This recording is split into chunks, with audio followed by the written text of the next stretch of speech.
નમસ્કાર દર્શક મિત્રો, હું નીલમ સોલંકી વિશ્વાસ 24 ગુજરાતી ન્યૂઝમાં આપનું હાર્દિક સ્વાગત કરું છું। હવે નિહાળો આજના મુખ્ય સમાચાર।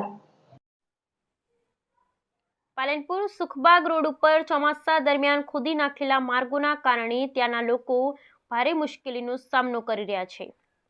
પાલનપુર નગરપાલિકા દ્વારા ચોમાસા દરમિયાન ખોદી નાખેલા માર્ગો ફરીથી ન બનાવાતા અને ખુલ્લી ગટરોના કારણે ગટરના ગંદા પાણી અને વરસાદી પાણી સુખબાગ રોડથી જુબલીગંજ તરફ જતા માર્ગ પર પાણી ભરાય છે, જેના કારણે સ્થાનિકો ભારે હાલાકીનો સામનો કરી રહ્યા છે, તેમજ વાહન ચાલકો અને રાહદારીઓ મોટી સમસ્યાનો સામનો કરી રહ્યા છે।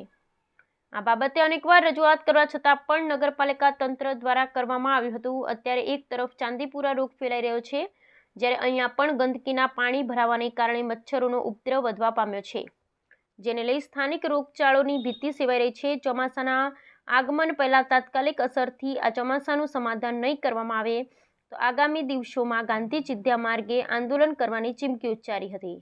બ્યુરો રિપોર્ટ તૌફિક સિંધીની સાથે પાલનપુર, બનાસકાંઠા।